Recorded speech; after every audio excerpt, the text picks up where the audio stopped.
Doctor صاحب سب سے پہلے میں آپ سے اپنا پہلا میٹر ڈسکس کروں گا. جب میں پہلی دفعہ آپ کے پاس آیا جی تھا جی وہ میں ڈپریشن کا لے کے آیا تھا آپ کے پاس کیس, اور مجھے لگ رہا تھا کہ میں اگلے چند دنوں میں دنیا سے چلا جاؤں گا. جی بالکل. مطلب مجھے یہ تھا کہ میرے دل میں یہ ہو گیا وہ ہو گیا.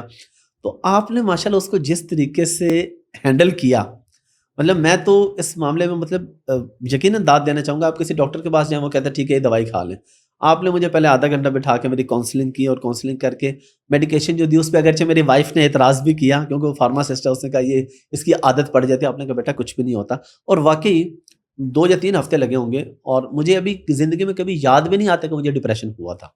تو سر ایک تو یہ بتا دیں پلیز کہ ڈپریشن ہے کیا ایکچولی, ہم ڈپریشن کو کس سٹیج پہ ہو کہ ہم اس کے ایکچولی ڈپریشن کہیں یا ہم وہم کو ڈپریشن بنا لیتے ہیں. اور پھر آپ نے جس طرح مجھے اس کا سلوشن دیا تھا, کیا ہر بندے کے لیے سیم سلوشن ہوتا ہے یا کیا طریقہ کار ہوتا ہے؟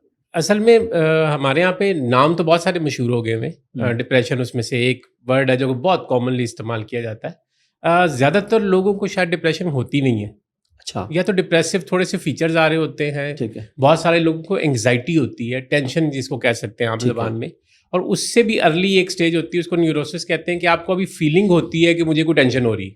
ٹھیک ہے, تو وہ فیلنگ اگر پیشنٹ خود سے اپریشیٹ کر لے اور وہ اس کے لیے کسی ڈاکٹر مستند ڈاکٹر سے رجوع کر لے تو بڑے آرام سے کاؤنسلنگ کافی حد تک اور تھوڑی سی میڈیکیشن سے وہ ٹھیک ہو جاتی ہے.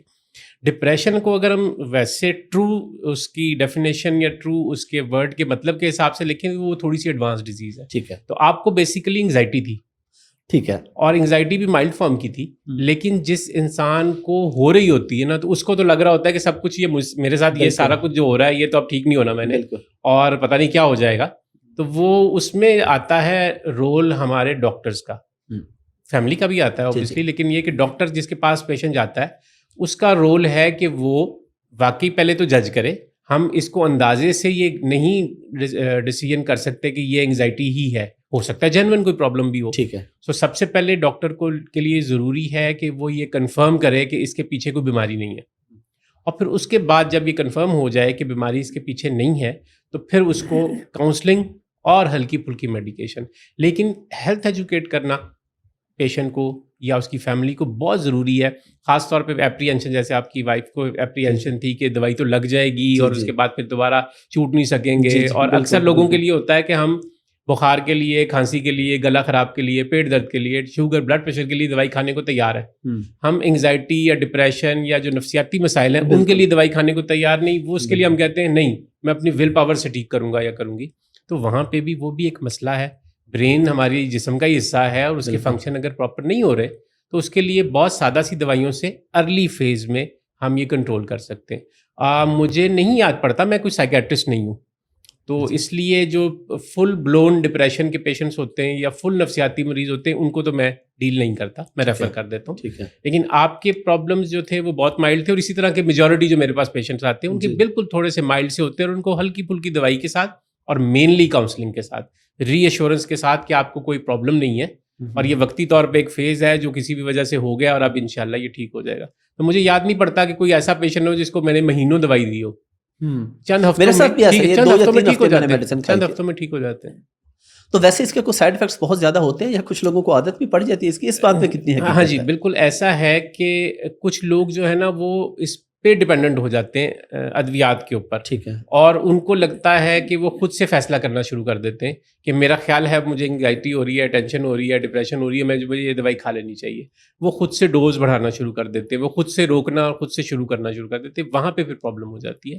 یا جہاں پہ ہے کہ ہم صرف ادویات کا سہارا لیں اور سائیکو تھراپی یا کاؤنسلنگ جو ہے وہ بالکل نہ ہو رہی ہو, اور جیسے سیلف میڈیکیشن ہے, اگر مثال کے طور پہ ایک ڈپریسو النس یا ایک جو ٹینشن ہی ہم اس کو ورڈ یوز کریں گے بار بار تاکہ جو سننے والے ہیں ان کے لیے آسان ہو, تو اس میں ایک وہ ہوتی ہے وہ سچویشن ہوتی ہے جس میں آپ کا لڑنے مرنے مارنے کو دل کر رہا ہوتا ہے, ایگریسو ہوئے ہوتے ہیں.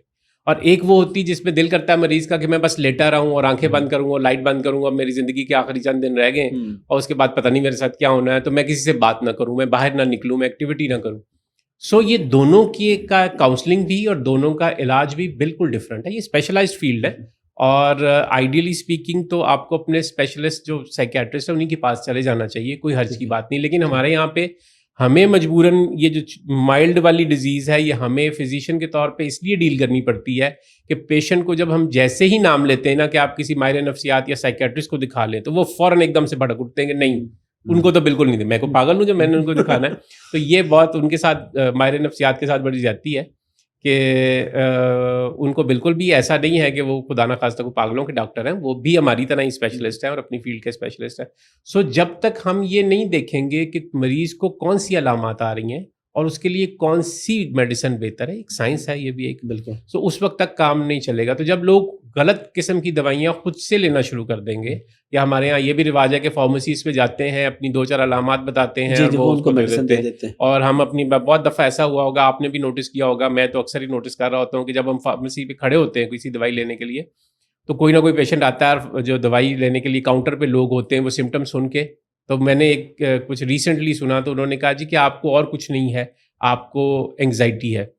اور اس پیشنٹ کو چیسٹ پین ہو رہی تھی، تو پھر مجھ سے نہیں رہا گیا اور میں نے اس کو کہا کہ آپ کو جو چیسٹ پین ہو رہی ہے یہ ہو سکتا ہے انگزائٹی سے ہی ہو، لیکن اگر یہ انگزائٹی نہ ہوئی تو اس کا نتیجہ کتنا خطرناک نکل سکتا ہے. لہٰذا میرا مشورہ یہی کہ آپ فوری طور پہ کسی ایسی جگہ پہ جہاں پہ ECG ہو سکے اور ڈاکٹر بیٹھا ہو وہاں پہ چلے جائیں.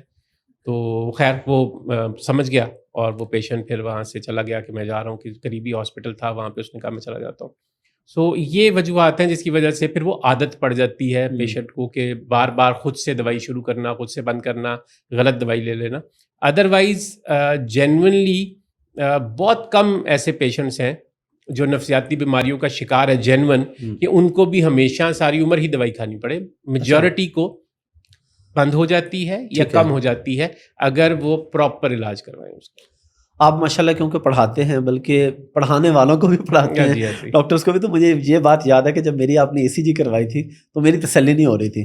آپ نے مجھے کہا تھا کہ اگر میں صبح کلاس میں لیکچر میں دکھانا چاہوں بچوں کو کہ پرفیکٹ کسی کا اگر ہارٹ کام کر رہا ہو کیسا ہوتا ہے تو میں یہ دکھاؤں گا.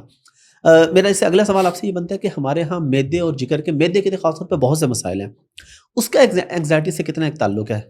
میدے کا انگزائٹی کے ساتھ کافی زیادہ تعلق ہے، بلکہ میرے خیال میں تمام جسم کے امراض کا انگزائٹی کے ساتھ کافی گہرا تعلق ہے. جب بھی انگزائٹی ہوگی تو وہ یہ ہم کچھ صورتحال میں تو کہہ سکتے ہیں کہ شاید انگزائٹی ہی وجہ بنی ہے اس بیماری کی، لیکن زیادہ تر وجہ نہیں ہوتی، لیکن وہ ٹھیک نہیں ہونے دیتی یا اس کی جو سویرٹی ہے اس کو بڑھا دیتی ہے. سو میدے کے مریضوں میں بھی اکثر کہیں نہ کہیں back of the mind in کے کوئی انگزائٹی ہوتی ہے